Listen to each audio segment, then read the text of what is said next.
Howard Marks, the billionaire co-founder of Oak Tree Capital Management, one of the most respected minds in finance, just dropped a bombshell. He's warning of a massive change coming that could rock the very foundations of our economy.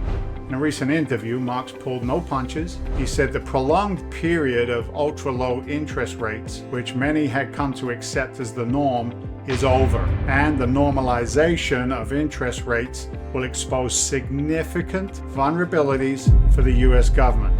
Let's sink in for a moment. One of the biggest players in the game is telling us that the rules have changed and the government is in for a rude awakening. Now, I don't know about you, but when someone like Howard Marks speaks, kind of sit up and pay attention. And frankly, I don't like the sound of rude awakening. This guy has built a net worth of over $2 billion by being right about these kinds of things, and he's not one to mince words. So in today's video, we're going to dive deep into what Marks is talking about. I'll explain how we got here, what it means for you and your money, and most importantly, what you could potentially do to protect yourself and even come out ahead of the game. But before we get started, I need you to do me a quick favor. If you haven't already, hit the like button and subscribe to the channel. I know it seems like a small thing, but it makes a huge difference in getting this information out to people who desperately need to hear it. We're living through a unique and dangerous period in American history, and the truth is we can't trust the government or the elites to look out for our very best interests. It's up to us to stay informed and vigilant, and that's exactly what I'm here to help you do. Okay, you did it? Good. Now let's dive in.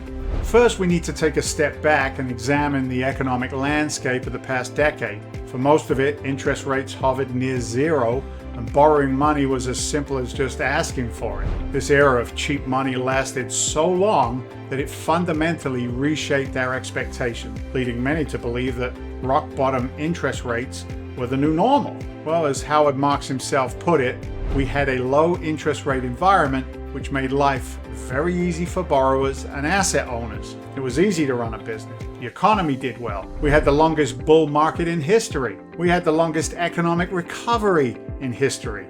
We had very low incidence of default and bankruptcy. It was an easy world. And then, the pandemic happened. The world as we knew it came to a screeching halt.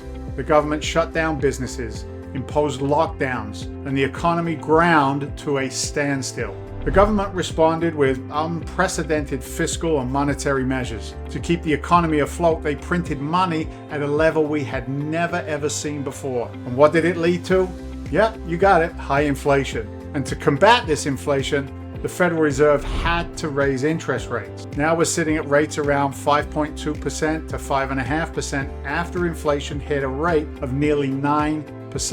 Now, to put this in perspective, these rates feel high to us now because we've been conditioned, if you will, to think that 2% was normal. But in reality, these are historically standard rates. If you look at the federal funds rate long term, you'll realize that 2% is far from the average. It's an exceptionally low stimulative interest rate.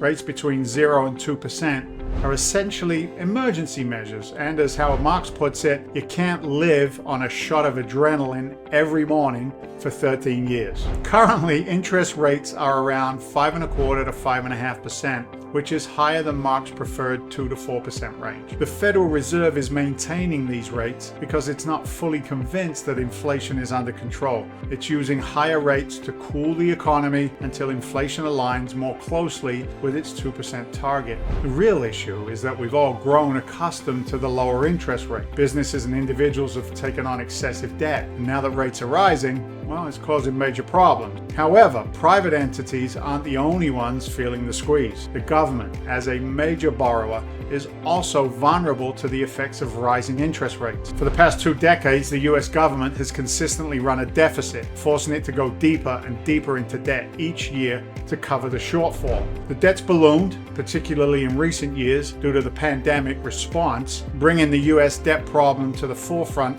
of everybody's minds. During periods of ultra-low interest rates, you'd expect to see a surge in leverage. The past decade has been strange though. The pandemic led to massive fiscal transfers, strengthening balance sheets for both corporations and households. So where's the leverage now? According to Marks, we know that the leverage is in the government. The government's taken on a lot of leverage, part of its rescue mechanism. The Federal Reserve's quantitative easing program, which involves buying bonds, has been instrumental in saving the economy during both the global financial crisis and now the pandemic. It's also loaded up the Fed's balance sheet with debt. The government still has to pay back the Federal Reserve when the debt comes due. The rest is assured. The check always comes sooner or later.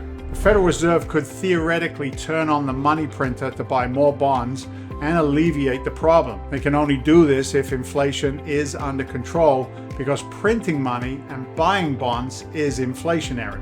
Currently, inflation is definitely not under control. Let me say that again. Currently, inflation is most definitely not under control. The government accumulated a massive debt pile during the easy money period, and now that debt looks very menacing for two reasons. First, the government can't pay it back because they run a deficit. And second, when the debt comes due, they'll need to roll it over at much higher interest rates, which means they'll need to spend more money just to hold the debt. This takes even more cash out of their pocket than they were using for other things. So the question is this: can the government keep us afloat forever?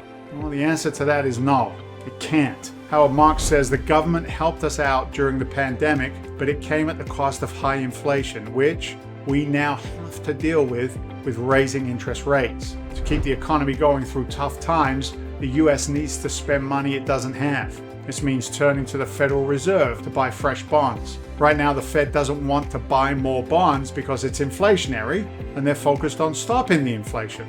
Kind of like a catch-22. So what needs to change? According to Howard Marks and the other experts like Ray Dalio, the US has to fix its deficit.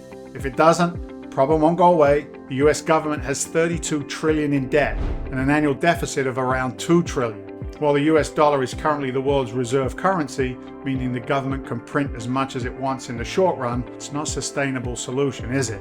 So as investors, what should we look for during this period of relatively high interest rates that are likely to remain elevated for the foreseeable future? Well, let's face it, right? Most traditional investment vehicles, they're going to struggle. With interest rates on the rise, the stock market is becoming a less attractive option by the day. Typically, stocks flourish in low interest rate environments where cheap financing fuels rapid expansion.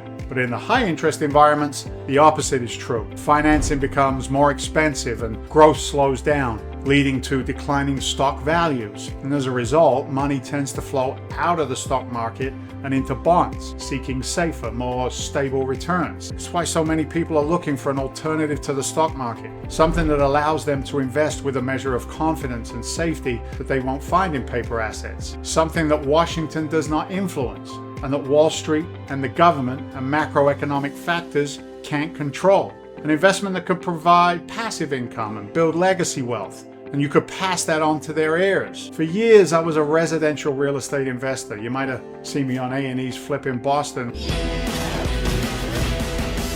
where I flipped houses. I would find them, fix them, and flip them for a profit. I bought into the notion that residential real estate was the answer, the alternative to paper assets controlled by the elites. And I found out that I was both right and wrong. Real estate is the answer, but not fixing and flipping single-family houses. Way too much work. I eventually moved into an alternative asset class that was not easily accessible to the public at that time: multi-family properties, specifically cash-flowing multi-family apartments in high-growth areas around the country. These private equity investments were reserved for the rich until recently. Now anyone can grow their income, portfolio, and wealth with tangible, appreciating, future-oriented private real estate assets. Anyone. Professionals who make good money but don't want to get involved in finding and managing these deals, well, they can even invest passively. They can invest in a private real estate fund that builds, buys, and lends to multifamily real estate projects throughout the country. By doing so, they can generate cash flow, increase their net worth, enjoy tax advantages not available through any other investment vehicle. Every multifamily apartment offers multiple streams of income. Think of it this way: each apartment is like a little cash flow stream, if you will, coming in every month. In the right locations, these investments appreciate in value over time. That's why we look for properties in cities and submarkets where we expect outsized rent growth and investment demand. We make as as certain as possible that we have those advantages on our sides by relying on our boots on the ground. Boots on the ground are our local relationships with agents, brokers, bankers, other players that give us the real scoop about what's going on in a particular area. If you have any questions or comments about investing in these kinds of alternative assets, go ahead, post them below. I'd be interested to see your thoughts. I'll share some more information and strategies on this channel, and if you found this video interesting, please press that like button. This way you'll be able to see more videos on this topic. Subscribe to the channel so that way you get notified when new videos get posted. For Legacy Alliance, I'm Dave Seymour. I'll see you on the next one.